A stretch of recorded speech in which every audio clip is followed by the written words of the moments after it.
आज इस बैठक के अंदर मौजूद थे। 16 फरवरी को देश के यशस्वी प्रधानमंत्री आदरणीय नरेंद्र मोदी जी रेवाड़ी में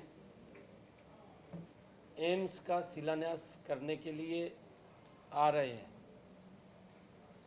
और उसको लेकर के आज आदरणीय मुख्यमंत्री मनोहर लाल जी ने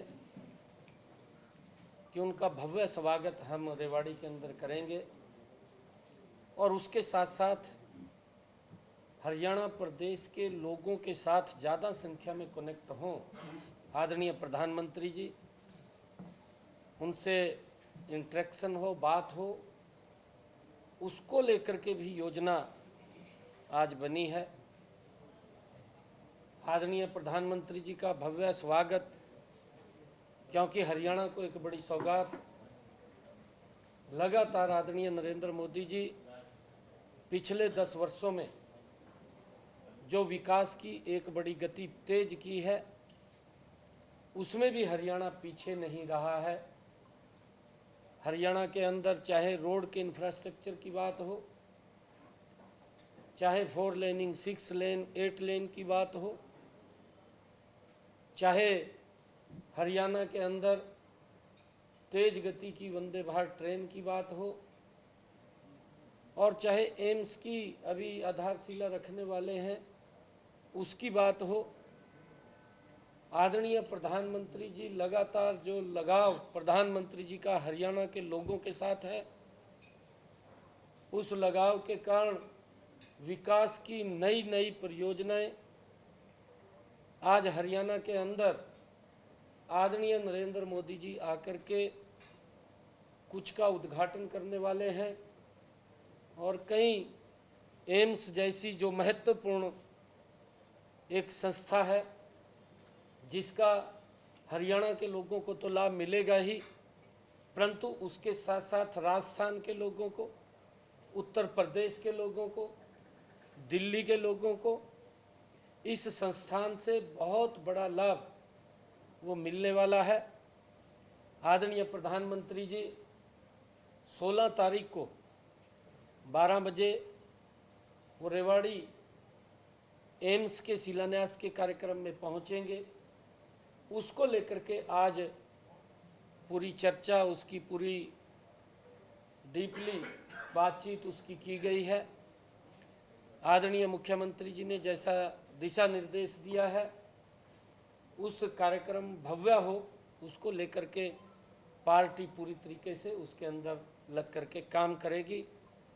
आज इस विषय के ऊपर यहाँ पर चर्चा हुई है और आगामी 2024 का जो इलेक्शन है, जो हमारा महासंपर्क अभियान, गांव चलो अभियान चल रहा है, उसको गति देने के लिए भी उसके ऊपर चर्चा हुई है, ताकि जो काम हमारी इस डबल इंजन की सरकार ने किए हैं, आदरणीय नरेंद्र मोदी जी और मनोहर लाल जी की सरकार ने काम किए हैं, जो दूर से दूर बैठे हुए व्यक्ति तक लाभ डायरेक्ट उस तक पहुंचाने का काम सरकार कर रही है।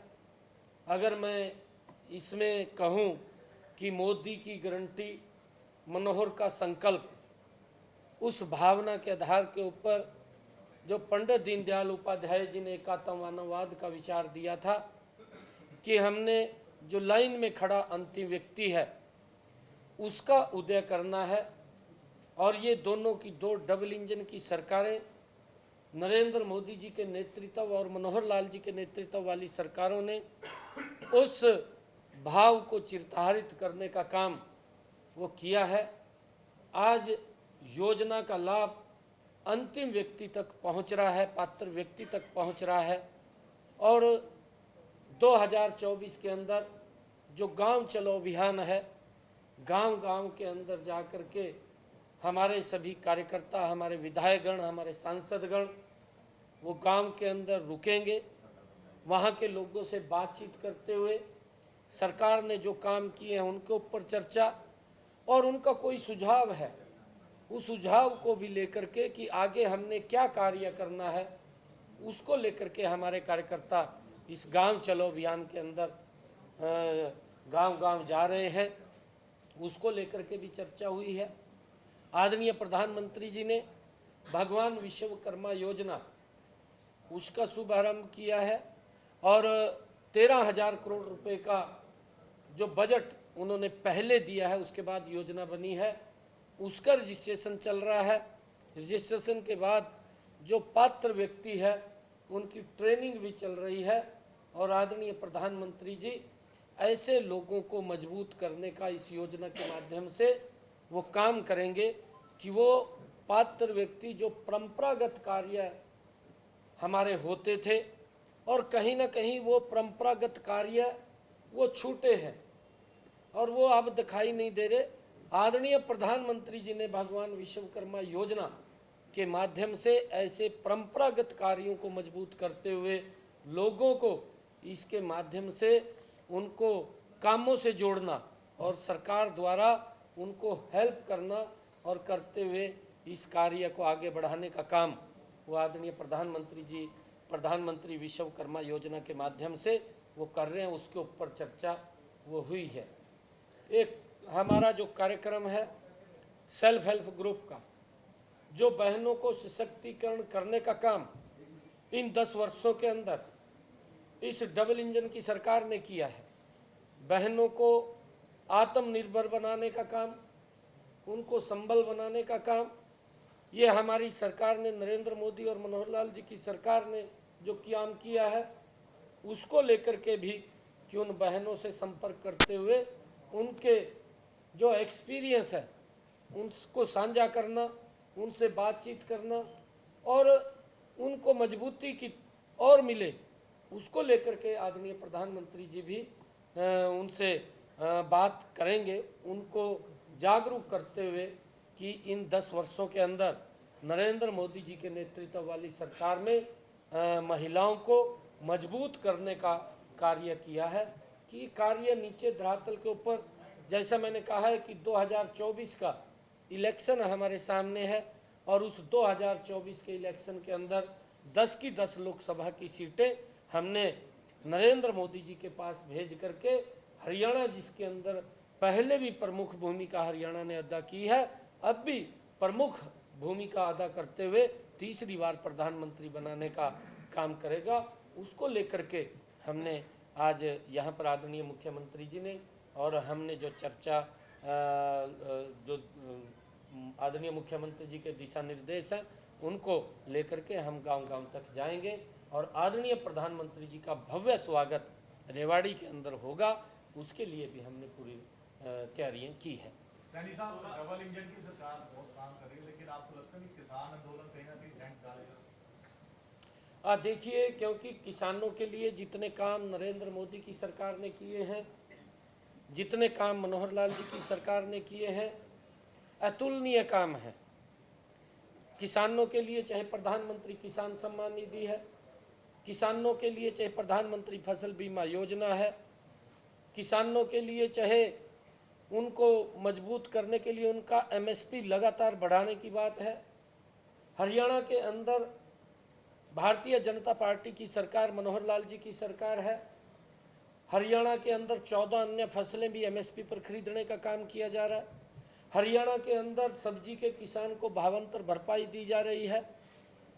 देश के अंदर प्रधानमंत्री कृषि सिंचाई योजना के माध्यम से सब्सिडी दे करके इन 10 वर्षों के अंदर नरेंद्र मोदी जी के कार्यकाल में 70 से लेकर के 90% तक सब्सिडी दे करके स्प्रिंकल सिंचाई और ड्रिप इरिगेशन के माध्यम से उनको मजबूत करने का काम किया है। इन्हीं 10 वर्षों के अंदर नरेंद्र मोदी जी के नेतृत्व वाली सरकार ने किसानों को सोलर पंप के साथ जोड़ करके और उसके ऊपर सब्सिडी दे करके उनको मजबूत करने का काम किया है।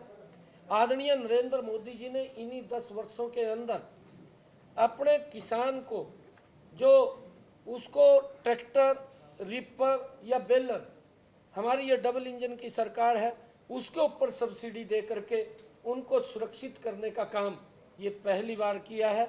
और मैं देखता हूँ कि अगर हम देखें, ध्यान करें कि जो 14 अन्य फसलें एमएसपी पर हरियाणा में खरीदी जा रही हैं, अभी पीछे राजस्थान के अंदर कांग्रेस की सरकार थी, मात्र 2 फसलें ही एमएसपी पर खरीदी जाती थी। पंजाब के अंदर कांग्रेस की सरकार थी, मात्र 2 फसलें ही एमएसपी पर खरीदी जाती थी। अब आम आदमी की सरकार है, अब भी 2 ही फसलें एमएसपी पर खरीदी जाती है। अगर किसान का भला करना है तो उनको कहीं ना कहीं मजबूती का रास्ता दिखाना पड़ेगा, जो रास्ता नरेंद्र मोदी जी ने पिछले 10 वर्षों के अंदर किसानों को मजबूत करने का दिखाया है। परंतु कुछ लोग हैं और कुछ राजनीतिक दल हैं, मैं ये बात कहना चाहूँगा, क्योंकि राजनीतिक दल अपनी स्वार्थ की राजनीति रोटियां सेकने के लिए वो इस प्रकार के काम करते हैं। परंतु 10 वर्षों के अंदर नरेंद्र मोदी जी ने किसान को मजबूती की तरफ ले जाने का काम किया है।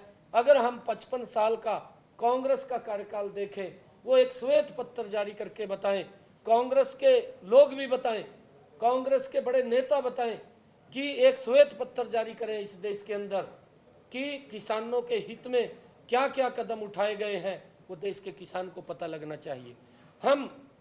मैं ये फख्र के साथ कह रहा हूँ, मैं 20 काम ये आदरणीय नरेंद्र मोदी जी के गिनवा सकता हूँ कि इन 10 वर्षों में किसान की मजबूती के लिए आदरणीय नरेंद्र मोदी जी ने क्या क्या कदम उठाए हैं।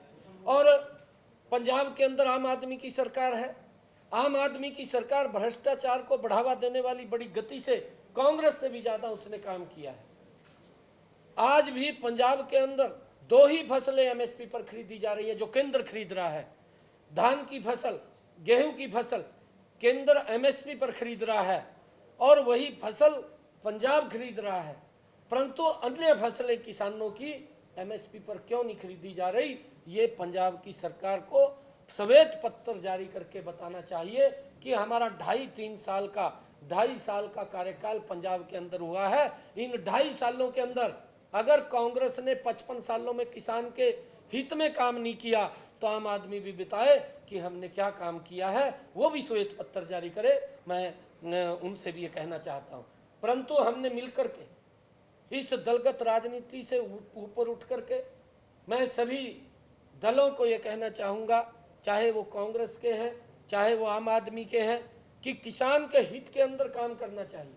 अभी मैं देखता हूँ पिछले दिनों जो कांग्रेस के आम आदमी के मुख्यमंत्री बोलते थे कि पंजाब का किसान पराली को जलाता है, हरियाणा का किसान पराली को जलाता है और वो सारा धुआं जा करके पोल्यूशन दिल्ली में करता है। ये केजरीवाल साहब आम आदमी के जो मुखिया हैं वो बोलते थे। परंतु मनोहर लाल जी ने हरियाणा के अंदर इस पराली प्रबंधन को लेकर के जबरदस्त काम किया और उसका परिणाम ये निकला कि माननीय सर्वोच्च न्यायालय ने उसकी प्रशंसा की। परंतु पंजाब के अंदर तो कोई काम नहीं हुआ, खाली बात होती है, बात तो करते हैं परंतु धरातल पर काम नहीं करते। काम करने का कार्य ये भारतीय जनता पार्टी नरेंद्र मोदी की सरकार कर रही है, ये मनोहर लाल जी की सरकार कर रही है। उसका परिणाम है कि माननीय सर्वोच्च न्यायालय ने आदरणीय मुख्यमंत्री मनोहर लाल जी की सरकार की प्रशंसा की है। ये काम करने वाली सरकार है, बात करने वाली सरकार नहीं है। और उसको लेकर के हमने मिलकर के रास्ता खोजना चाहिए कि किसान को कैसे मजबूत किया जाए, ये मिलकर के होना चाहिए। क्योंकि आदरणीय नरेंद्र मोदी जी ने, हमारे मंत्री आए हैं किसानों से बातचीत करने के लिए कि आपकी अगर कोई समस्या है, क्योंकि ये एजिटेशन ये किसी समस्या का समाधान नहीं है।